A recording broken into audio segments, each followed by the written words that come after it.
Okay? Yes. All right, here we go.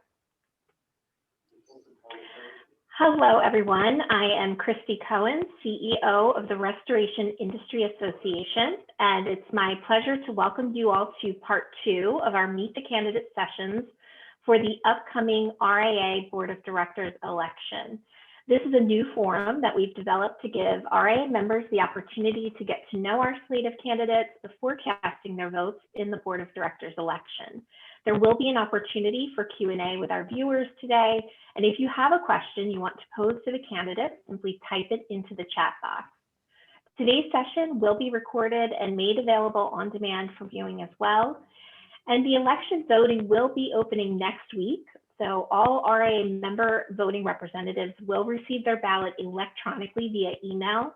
We strongly encourage all of our members to exercise their voice by participating in the election process. We have an excellent slate of candidates for this year's election, and today we're pleased to welcome the following candidates for our session. We have Owen Boak, President and CEO of Element Specialty Cleaning and Restoration. We have Frank Mirabelli, CEO of First General Services North America. And we have Matt Preston, Senior Vice President and Chief Legal Counsel Officer for Servpro Industries. Welcome, gentlemen. And now it's my pleasure to turn things over to Mark Springer, RIA President, who will facilitate today's session. Welcome, Mark. Yes, thank you so much, Christy. Can you hear me okay? Yes, we can.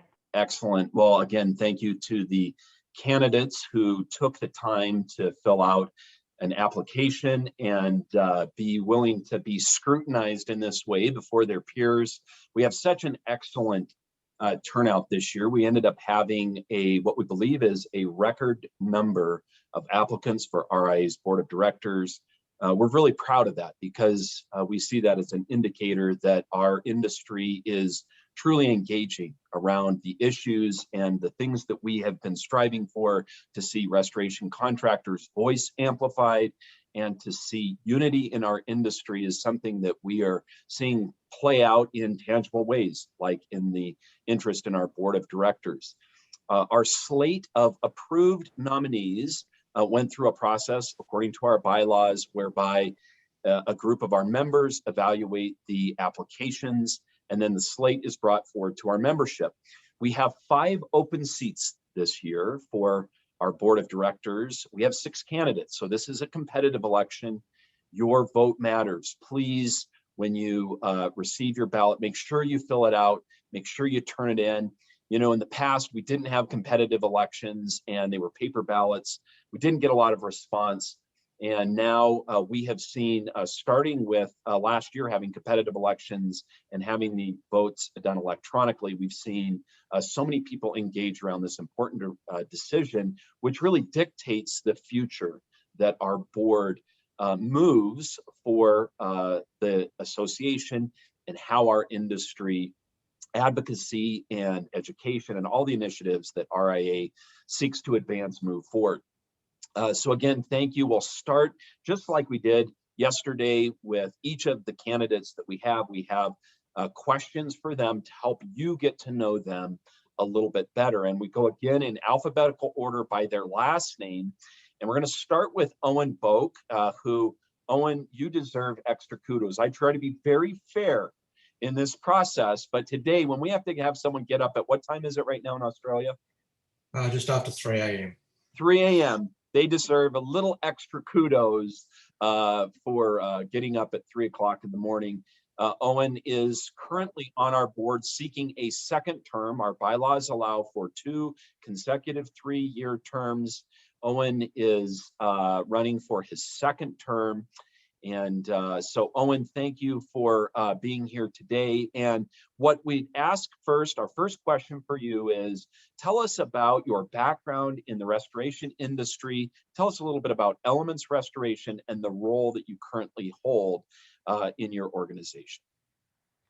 Okay, Mark, I've been in the restoration industry for 29 years. I started out, came into the restoration industry out of the carpet cleaning side of things, and got involved very much in as I went along my educational journey through ICRC, and then, you know, as anybody who strives to do better in their life, I found what was then ASCR, and you know, started on the journey of learning there. I was lucky enough to meet many.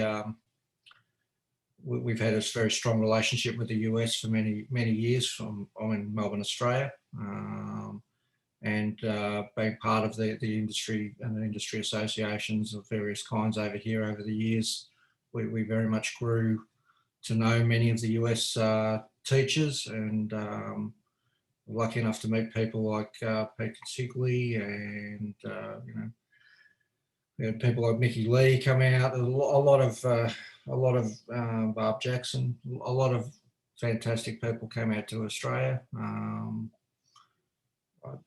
you know, we've just learned so much. When I first became aware of ASCR and heard about the Certified Restorer program, that at that time, I think that was about 2006, I put myself down a goal to actually achieve that. I was very proud in 2016 to achieve that goal. That was something I worked pretty hard for a lot of years, and it's not as easy over here sometimes to get access to training. It certainly wasn't prior to the digital age, so it meant lots of trips backwards and forwards. And I think it's been a fantastic journey. I've really enjoyed you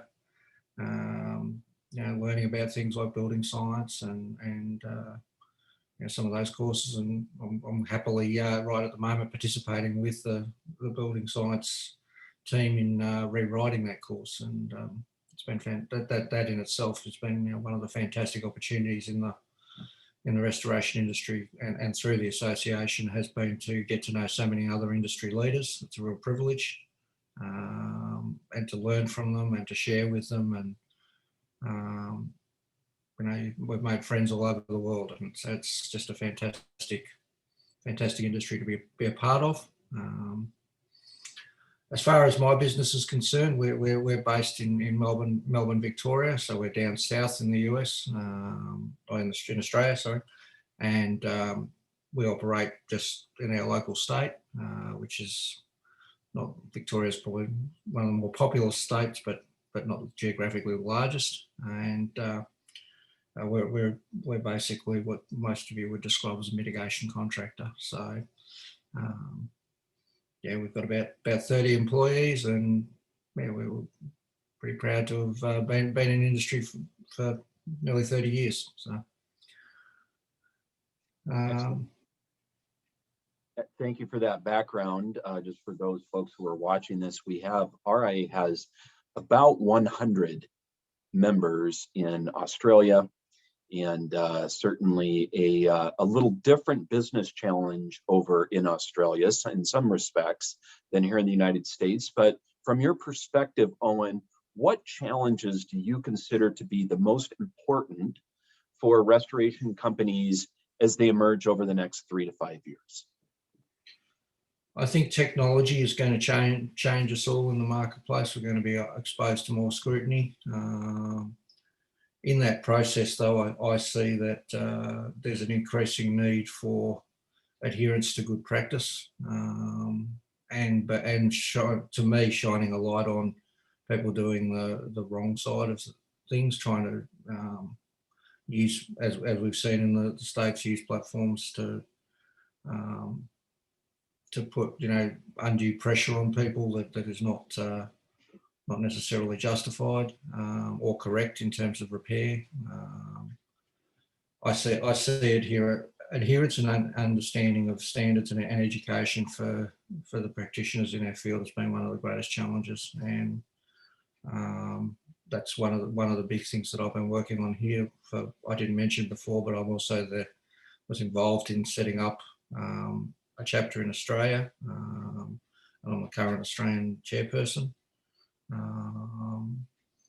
of our chapter. I'm very proud that we've worked so much with US and Canada to get that up and running. We're very proud to be spreading the message of good business and good standards internationally. And I think that's a thing that I'd love to see extend right around the world, because I think we all have learnings to bring to each other, and I think also our main customer base, which is ultimately the insurers, they certainly operate globally, and I think the more that we can have a global message going back to them, I think this is the right way to be doing things. It's a positive for everybody. So I want to expand on that a little bit. Talk a little bit more about what you think RIA can do in its role to positively improve the restoration ecosystem, not only now and internationally, like you're talking about, but into the future. I see that the world has become, I think our education offerings are certainly one of our key strengths moving forward.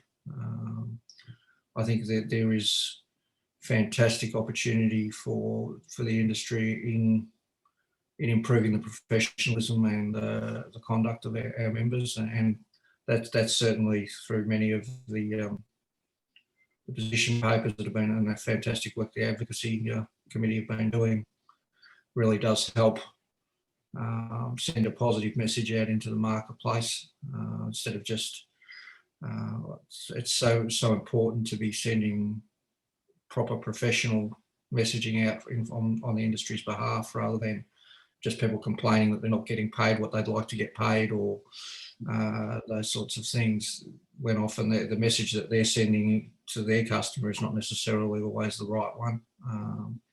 So having a professional approach to the thing and working our way through those things, I think, and again, promoting good and ethical business practices is very much a key to, I think, our contractor members having success moving forward. Well, Owen, I again want to extend my thanks to you for not only the service that you've given to RIA over the years, but also for the middle of the night call here with us. We sure appreciate your participation here with us, and wish you well. And of course, we're very disappointed the Australians won't be able to be with us at the 75th anniversary here in a couple weeks, but look forward to the time when we'll be able to all be together again. So do I. Absolutely. Excellent. So another international contingent, Frank Mirabelli, is our next candidate we'll move to. Frank is the president and CEO of First General Services of North America. Frank is also running for a 3-year term here. He currently sits on our board. And Frank, welcome. Thank you for being here today. If you could tell us about your background, tell us more about First General Services and your role there, that would be excellent. Sure, awesome. Thanks, Mark. Good afternoon, everybody, or good morning, depending on what time zone you're in. I started in this business approximately 20 years ago. Before this, I was in property management, and I saw the opportunity to take over a poor performing First General location. We bought the business, and we rebuilt the business, and I really started from the ground up. I learned this business. I remember my first claim, I was actually one of the people extracting water and hauling equipment. So really got a good taste for the business. We grew that single location from under $1 million to $12 million in about 6 years. The gentleman who owned First General, the First General brand, took recognition of that. After a number of years, appointed me as general manager for Canada. And when he and his partner were ready to retire, gave me the opportunity to buy the shares in First General. So about 5 years ago, we bought all of the shares in First General, the global shares, and I've been the CEO since then. I really look at my role as working for our members. While I own the company, we've really worked hard the past few years to develop a philosophy where we work for the people that we represent. So whether it be providing them resources on sales growth or resources on how to become a better restorer, how to become better at metrics, how to become more profitable, that's really the role that I have is leading my team in executing those strategies. So you know, it's going to be an interesting marketplace in the next 5 years, and it's important that we you know, that we're prepared as restorers for what's coming down the pipe.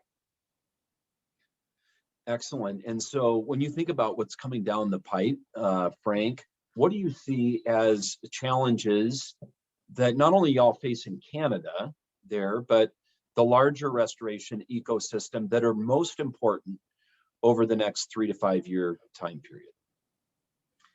So, you know, I'm sort of the same thought as Owen. The technology and the adoption and the ability to incorporate technology into your business is going to be key. But, you know, combined with that, I think it's almost like a double-headed snake.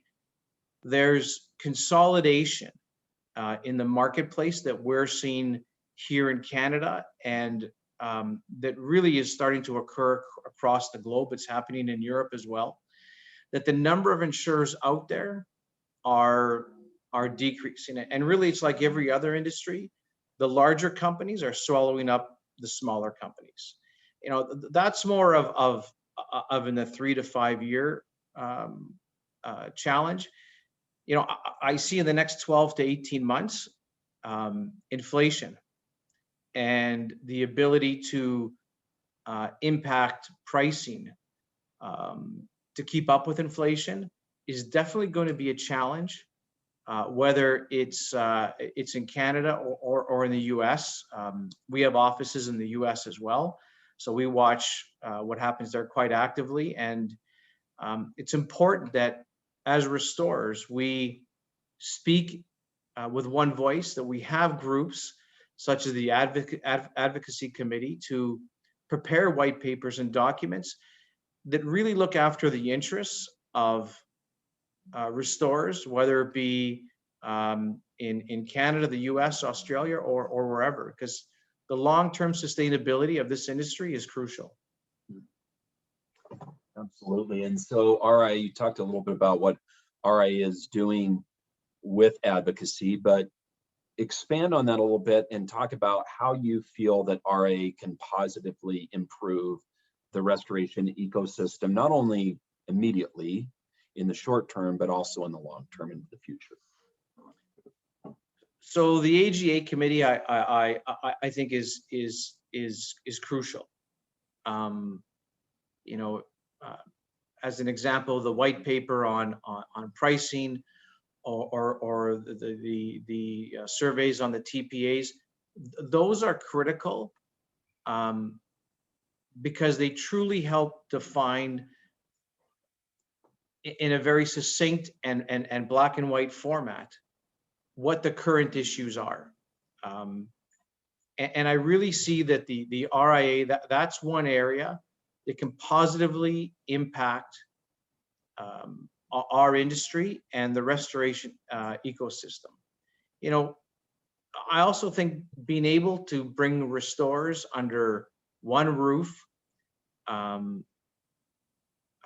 unite the industry, I think is one of the key things that the RIA helps do, whether through a convention, whether it's through various meetings, because it's important that we speak with one voice to give us the capacity, the authority to speak as an industry association. You know, and I think that's crucial in order for us to have stability and strength and unity in the long run. Well, Frank, again, thank you for your service to RIA. Thank you for helping to spread RIA's message in Canada. We're also disappointed that our Canadian friends will not be able to be with us in Orlando, or at least it doesn't look like many of them will be able to be with us because of all of the challenges with the border crossing. But again, we look forward to when we're able to hopefully next year in Reno, be able to all be together in one place. Reno sounds great. Yeah, exactly. All right, our final candidate is Matt Preston from Servpro Industries. Matt, appreciate you also taking time, also appreciate your interest in RIA's initiatives. Matt has been appointed to our board and now is running for his first elected term. Welcome, and Matt, I'd love for you to talk about your background, not only in the industry, but your background generally, a little bit about Servpro, where it is in the industry right now, and the role that you have at Servpro. Certainly, Mark. Well, first, let me say good afternoon and greetings from Nashville, where we have quite a storm rolling in. So if it gets a little bit loud, you know what's going on. All right. I really appreciate the opportunity to talk to everybody today. I am new to the official RIA board, but as we'll talk about in a minute, it's something I've been watching for quite some time. Really look forward to coming to convention later this month in Florida and meeting a whole bunch of people that aren't Servpro, getting some differing points of view, because really I come to work every day to learn, and always good to get those differing points of view and meet new people. I've been in the restoration industry, I say, not really as an operator, but more from a strategic standpoint for about 9 years now. I joined Servpro in 2012. So much has happened in the industry at Servpro since then. It's pretty remarkable. Here, I'm a member of the executive leadership team, and I'm responsible for all legal and risk and compliance, government affairs, and regulatory matters. So anything in those areas, I own it along with my team, but we work very collaboratively across our executive team so that we're all much involved with the day-to-day goings on. You know, Servpro, with at this point almost 2,000 franchise locations in the United States, allows us to have what I consider to be very good visibility into what's happening in the industry, and in particular trends that we're seeing in the industry. And we'll talk about that in a little bit, Mark. But I've got some thoughts there, certainly. But really across all facets of business, from operations, from strategy, HR, staffing is a huge issue out there for everybody right now. I know that, and we're looking at some solutions there, and maybe that's something that the RIA could get involved in and you know, get some applicant flow going for members there. Happy to share some of what we're doing. But probably, you know, my bread and butter and where my great passion is government affairs and regulatory. I look primarily at the state and local level, but some federal. And we're going to talk in a little bit, but I think this is becoming a rapidly regulated industry. I've seen that before in my past travels. I've got some ideas around that. That's why I was particularly excited about the AGA and what you're doing and what Katie's doing and what Ed Cross is doing, because I'm seeing you move the needle, and that's the key. I've shared this with you, Mark. When I got here back in 2012, I asked my team, you know, so do we have a real good, strong trade association in the industry? And the answer was less than satisfactory. I'm going to tell you that. But I come out of restaurants. I was at Yum Brands, which owns Pizza Hut, Taco Bell, and KFC worldwide for quite some time. Had a number of leadership positions there. And one of the things we were absolutely blessed with was a very strong set of trade associations. Probably the one people are most familiar with is the National Restaurant Association, but it allowed ourselves and our competitors to come together, the McDonald's, the Burger Kings, the Wendy's, on a day-to-day basis and seek out common interest and common ground. You know, a strong trade association can be very powerful, and that allows you to both protect and advance the interests of its members on a common platform. So while on day-to-day I might be fighting against my competitors in an area, we come together in the afternoon on issues that were very important to the restaurant industry. So I've been watching the RIA very carefully, and I'm really pleased to say the progress has been fantastic. And that's what's got me excited about doing this, because I think there's an opportunity to really grow this to scale and do some remarkable things, you know, bringing everybody together, not just the Servpros of the world, not just the independents, but everybody has to have a voice in this process, because we have so many issues that are in common. So as I said, I'm pleased with the progress that I've seen to date, and I'm looking forward to being a part of it going forward. Thank you for all that, Matt. That's really helpful for us to kind of understand your vantage point and how trade associations can make a positive impact. And so that's important context for us. What, as you look at the restoration industry, and again, that perspective of the 2,000 franchise locations you have, if you were just going to kind of identify those issues that you think are the most important, the biggest challenges, because there's a lot of them right now, which would you consider to be the most important that we face right now? So I'm going to take the approach here of kind of issue spotting. I think that's the way to do this, not to dive deep on any one of them, but I've got, call it 4 to 6 here, I think, that are big. First, we've already mentioned consolidation. I think that was more geared around the carrier consolidations, and we're definitely seeing that. But we're seeing massive consolidation and change in the restoration industry here in the US. A lot of it's private equity focused. Servpro went through a private equity acquisition back in 2019 with the Blackstone Group. It's been a wonderful journey for us. We're seeing all sorts of things and getting all sorts of resources we never had before. But many other companies have done this. Service Master Brands recently, Cotton, Interstate, Belfour. So you're seeing that level of consolidation, but some of them are franchise systems, others are not. So I think you're going to start to see some of the big ones get bigger. And there's going to be opportunities for a lot of the independents to decide what they want to do going forward, because something we've really seen is that the value of these businesses is going up dramatically. When private equity starts looking in, things begin to change. So I would say to everybody, and I'd be happy to talk to anybody about what I see out there, but I think it's going to be an exciting time. Another area that we're really seeing change is the rise of the full service model. Your mitigation, restoration, and reconstruction. You know, call it 5 years ago, that wasn't happening. Most of the carrier clients didn't want to do that. They had a wall in between. We've had a sea change there.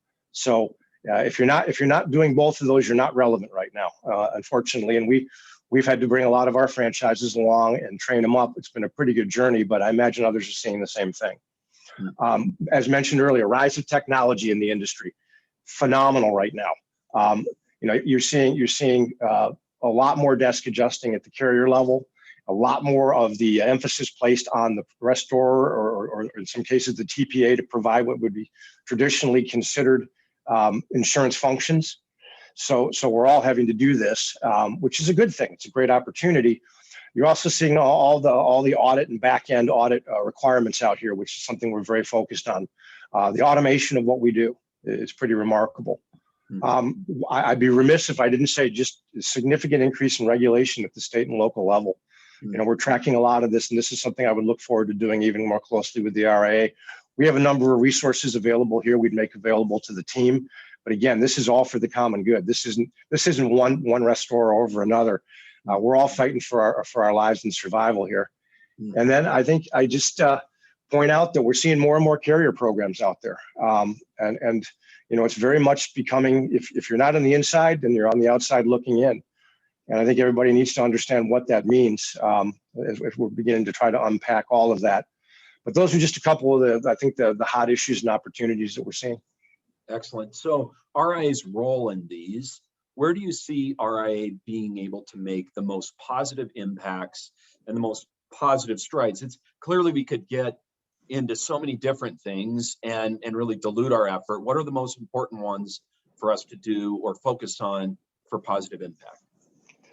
Well, as we've talked about, Mark, I think the AGA committee is very important here and really continuing to advocate in important spots. I think you all did a great job picking the right spots initially, and I've really enjoyed, you know, seeing that rolled out. Question is, what's next? What battles are the most material to fight right now that are going to have the most positive impact for our members? There's also going to be regulatory and government affairs lobbying opportunities at state level primarily. We're starting to see some interesting legislation that pops up. You got to track it. You got to try to pick a position on it and then put the dollars where it makes the most sense, because we all know resources are not unlimited. So that's something we could certainly, I'd like to be involved with. I think that's going to be very, very important for the RIA going forward. Excellent. Well, folks, there you have it. All 6 candidates. You've had a little bit better opportunity now to be able to understand just the really broad base of expertise that we have able to look to guide the association as we move forward into the future. We really value your involvement as members in helping us guide the future of this association. That's why we have things like our town hall, which will be one of the highlights of our convention here later this month, the 29th and 30th of this month here, just in a few weeks. We're less than a month out now from this event. And it's an interesting place that we're in right now because the event is technically sold out. Of course, our space available was constrained this year due to COVID. So we knew we were going to be a little bit pressed, but we also didn't know how many people were going to be comfortable showing up. Well, you as restorers have answered that question. We are sold out. We've sold all of the spaces that we have available. However, thanks to the diligence of our staff, led by Ms. Christy Cohen, we've been able to get a little bit more space, but it is still very limited. The amount of available space that we have is small. It was not a major increase in available space. So if you have any plans, or if you thought about, should I go to the RIA convention or not, you need to act quickly because the amount of available space is very, very limited. It's our 75th anniversary. We have, I was just looking over the registration list, some people that we haven't seen for a long time, past presidents of the association are going to be there. Some of the real industry luminaries and founders of the industry. Some of those people that I think guys like Pete Consigli would talk about being on the Mount Rushmore of the restoration industry are going to be there. Some people I haven't seen for a long time. So it's going to be a lot of fun. We're going to have some great content. We're going to have a lot of content to kick off what is AGA University. Some of our educational pieces around some of the resources that are going to be available. So please don't delay if you have any interest in attending this event. We will not be able to support at in-person registration. Typically, we've been able to have walk-up registration at our events. We won't be able to support this this year. So if you haven't signed up, please don't show up hoping to register on site because that will not be available this year due to our size constraints. Christy, you and your team have done such a great job this year promoting the event, getting it out to the industry. Thank you for all your guys' efforts. I'll just turn it back to you now to make any closing comments you might have. I don't think we have any questions, but again, finally, thank you to all of our candidates showing up today, to Owen, Frank, and Matt. Guys, thank you for taking your time today. And we look forward to a very robust election. Last year was a record amount of turnout for the elections. We don't expect anything different this year. Christy, back to you. Thank you, Mark. Thank you all so much for being with us here today. And just as a reminder, the election ballots will be coming out electronically next week. Please keep an eye out in your inboxes, and we will be announcing the new board elected folks at the convention coming up at the end of June. And so again, we just really appreciate the leadership. Thank you all for your willingness to serve, and stay tuned for the election open communications coming out next week. Thank you all very much. Have a great day. Thank you. Thank you all. Appreciate all your time and all your service.